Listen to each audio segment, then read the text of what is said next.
Bonjour à tous. Aujourd'hui, avec Geoffroy, on va vous parler du calendrier de l'IndyCar, puisque la discipline vient de dévoiler un calendrier à 15 courses finalement, et l'annulation, comme on pouvait le prévoir, des épreuves de Détroit. Et par contre, quelques bonnes surprises, puisqu'on va avoir pas mal de double headers et, Geoffroy, 3 courses à Indianapolis cette saison.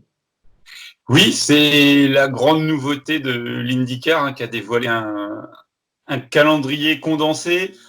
On va 2 fois sur l'Iowa, 2 fois à Laguna Seca et donc 3 fois à Indianapolis à des dates différentes. Bon, après, Indianapolis, faut se l'avouer, ça coûte pas cher. C'est l'ovale de la série. Les équipes sont majoritairement stationnées sur Indianapolis et la région.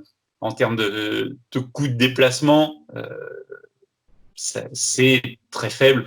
Donc voilà, on retourne à Indianapolis. Ça nous permet d'avoir 15 courses.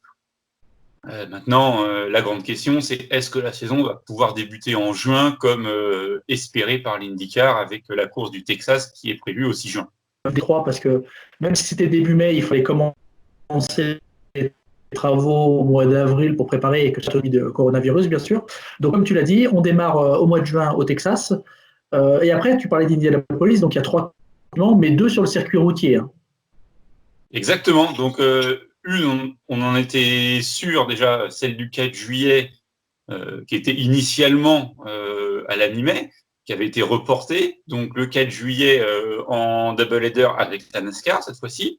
Et une autre à la fin du même au mois d'octobre, le 3 octobre exactement, ce qui est pour l'instant la dernière date connue, puisque Saint-Pétersbourg doit être annoncé ultérieurement. Donc on aurait 3 courses, une en juillet, une en août, une en octobre, à voir, et 2 courses sur le circuit routier, celle du mois de juillet, celle du mois d'octobre sont sur le circuit routier. Seuls les 500 miles sont bien évidemment sur l'ovale. Voilà, donc comme tu l'as dit, pour l'instant, la dernière épreuve, celle de Saint-Pete, la date n'est pas encore fixée. Donc, pour l'instant, la dernière, celle de Saint-Pete, on ne sait pas, donc probablement dans la foulée avant la fin du mois d'octobre. Oui, c'est a priori, ce serait le 10 ou le 17. Je pense qu'il faut encore trouver les accords avec la mairie de Saint-Pete avant de l'annoncer.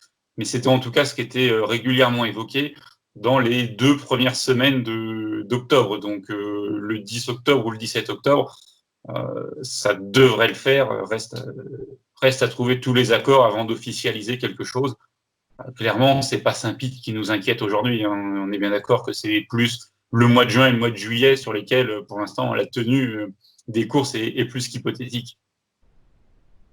Alors, tu parles du mois de juillet, donc on va en venir en parler des double headers, puisque l'Iowa, il va inaugurer quelque chose de nouveau pour l'IndyCar, c'est-à-dire un double header sur 2 jours.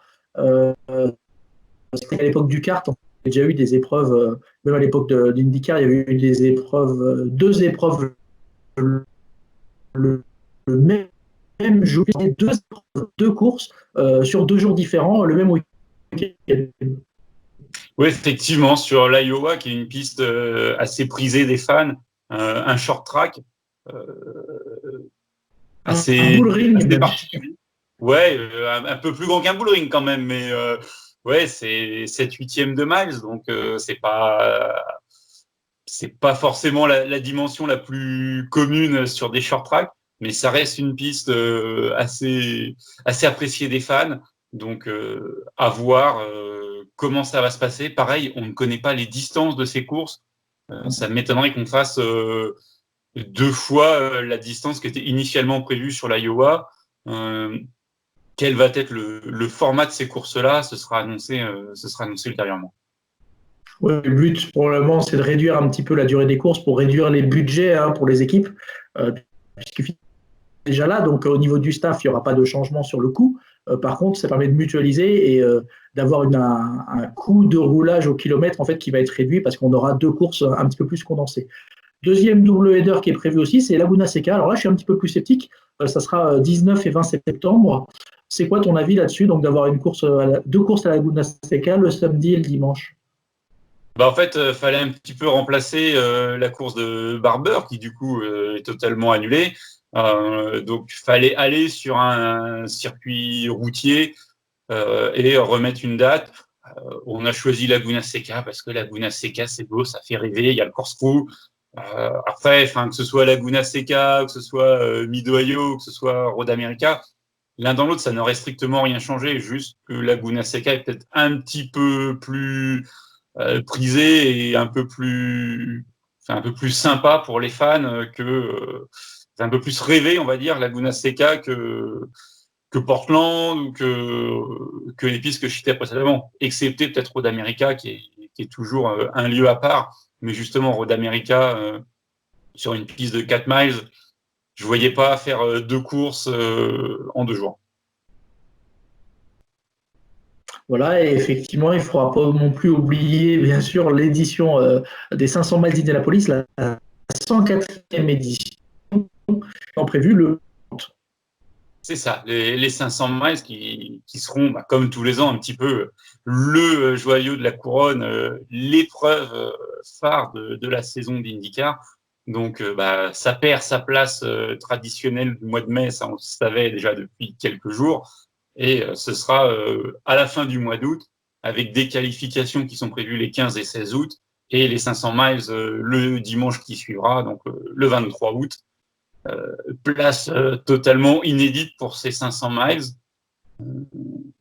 On verra, ça ne devrait pas changer grand-chose à ce qu'on connaît de ces courses-là. Maintenant, la météo au mois d'août dans l'Indiana, quelle est-elle par rapport à celle du mois de mai?